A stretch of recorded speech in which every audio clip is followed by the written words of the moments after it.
Jeez. Hello and welcome to our 21 Disciplines for Success. Pastor Eddie here. And Pastor Bola here. Lovely to see you again on this edition. We're excitedly looking forward to what we will share with you today. Yes, today we are talking about the discipline of self-motivation. Self-motivation. Yeah, self-motivation. Yes.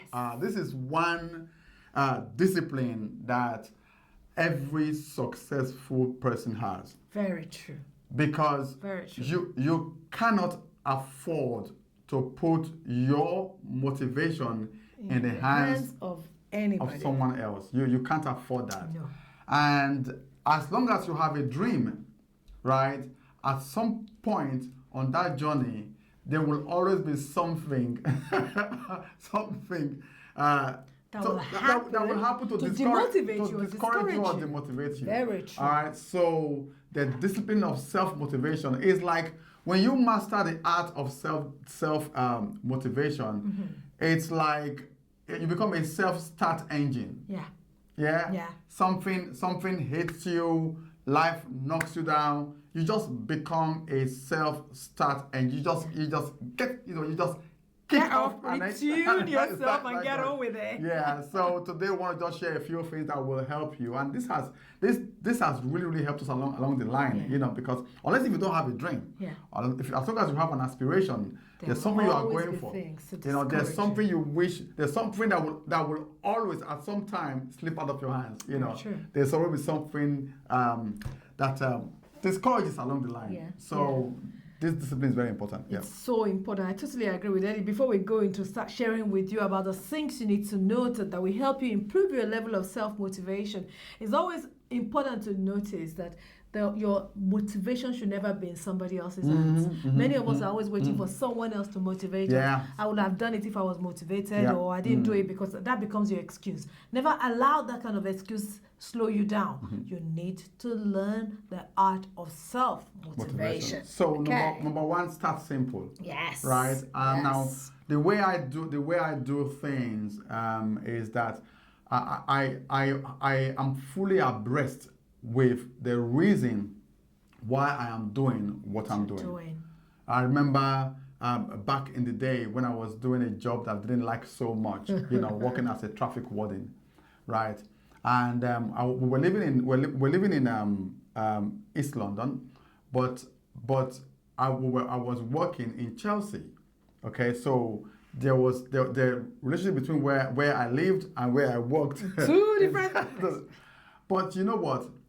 I always motivated myself by having images and drawing things that will remind me of my future. Yes. All right. So some would say have a vision board, but what I used to do is carry along with me a notepad, a pen and notepad, and on that notepad I just sketch out the kind of life I will love to live. See yourself living in your future. Yes, and then also whenever I come back home, I always tell Bola about the exciting things that I saw that day. Exciting things that has to do with our future. Yes. Okay. Even though we were not living there, even though we're not living our best life, but we had things to remind us of where we're going to. So start with the simple things. Put things around yourself to remind you. So whenever life knocks you down, make sure you have those things at hand to remind you, hey, so get up and get going because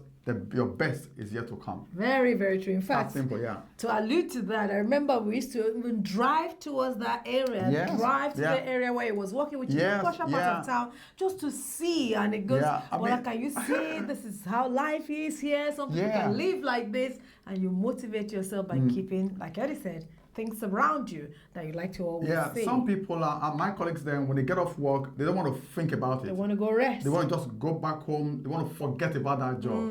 But when I get back home, say 7 p.m., I'll take Bola and the kids and I drive them back to Chelsea and say, you know what, I was here today. I issued somebody a ticket here today. It was a Porsche, and oh, did you see that house? Oh, I met the owner of that house today. I remember and I you kept used to say, describing, wow. so all of those things really helped us Yes. in getting out of that. The rut we were yeah, in, sort of. Yes. Yeah.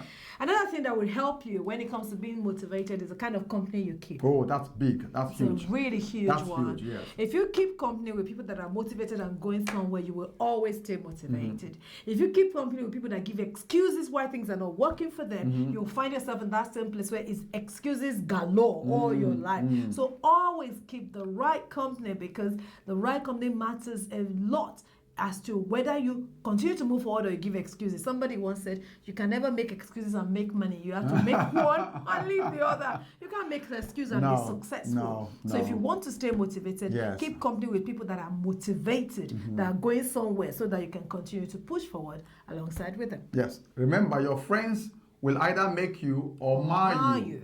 But one thing is sure, they will never leave you the same way. They will never leave you the same. No neutral friends. No, there's no such thing as neutral friends. So your friends are either pushing you forward or holding you back.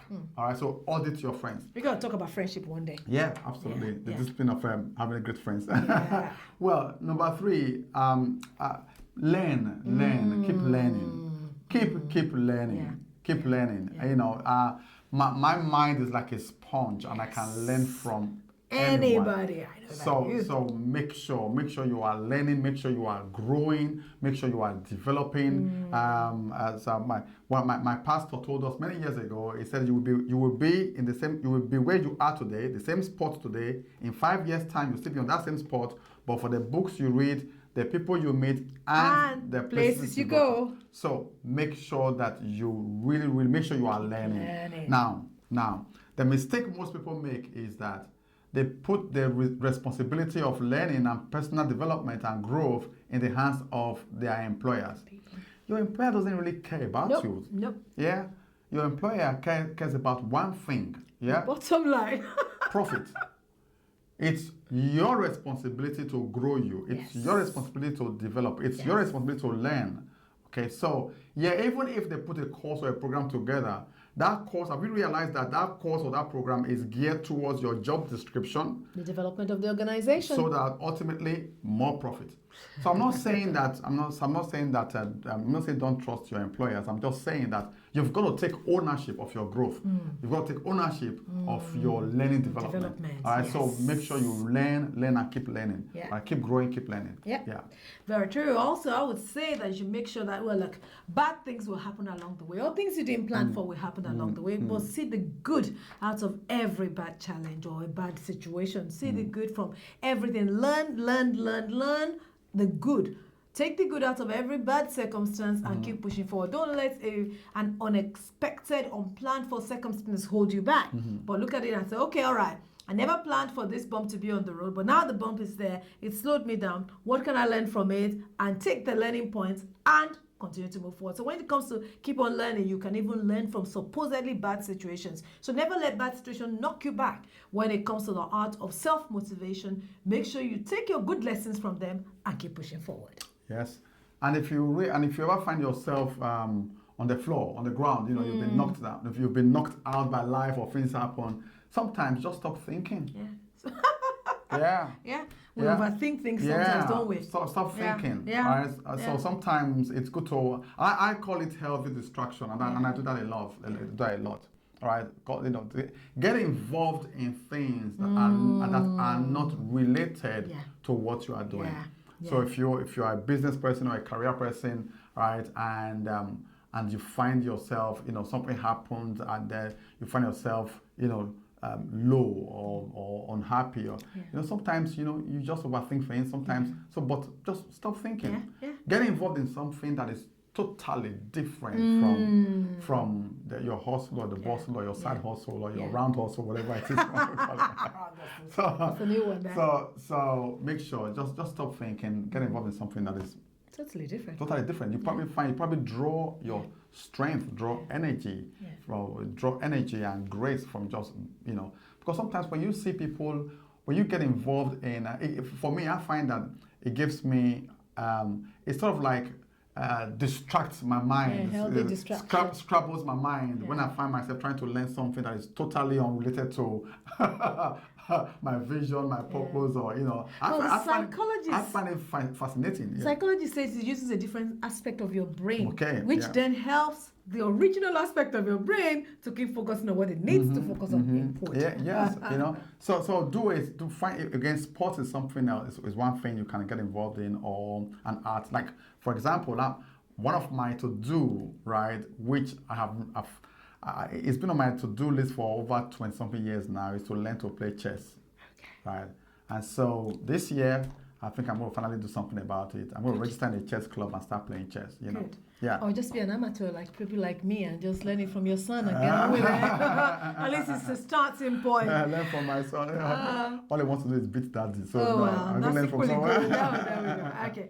All right. I would also add to what Eddie has said and said, know yourself, know your triggers, know the things that keep you demotivated. So when they're coming or when they happen, you're ready for it and you have a healthy distraction, a way to get out of it. Many of us don't know ourselves, so you don't know where. So some people, you get demotivated when some kind of news or some kind of person or some kind of situations happen. You must know yourself enough to know the kind of things that get you demotivated so that you can get yourself back motivated or get yourself out of the rut, as they call it. So if you don't know yourself, you don't know how to prepare. If you don't know yourself, you don't know how to avoid. If you don't know yourself, you don't know how to push forward.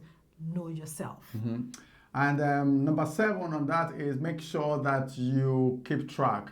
You know, because someone like myself, you know, I tend to be very hard on myself. You know, so keep track. You know, so when you experience a setback, sometimes. It's no big deal, you know. But sometimes achievers have a way of making a mountain out of a molehill at times, you know. So it's not a big deal. Yeah. So you may want to just keep track, you know. So when you find yourself knocked back, keep track. Look at the impact. If you look at the overall impact of that setback against the backdrop of your vision, your picture. Yeah, big to find that you're actually making progress. Done well. Or comparatively, look at what your colleagues are doing, your mates are doing, or what the industry or statistics say about where you are. You know, so you probably just find that it's not as bad as you think. So you just keep track of your progress, so that way you don't end up, you know, beating yourself up for nothing. Yeah. Last but not the least, particularly from me, is help other people. Keep your focus away from yourself. You know, sometimes life looks so insurmountable and there are problems, challenges left, right, and center because you aren't always looking inward. It's sometimes all you need to do is look outward. How can I help other people? The more you have other people in mind, the more you are able to help other people, the more motivated you get because you can see the result of what you're doing in their life. In fact, somebody said the other day that one of the biggest solutions to depression is to look out at how to help somebody else. All of a sudden, you're not looking at yourself anymore, you're looking at others. So if you want to get yourself motivated, get yourself up, you don't want to be down, then look at helping other people. Yes, the Bible says it's more blessed to give than to receive. Well, that's all for today. If you like what you've heard so far, make sure you subscribe to this channel and share this particular message, this particular video with your friends and family. All right. Well, till next time, be blessed. Bye.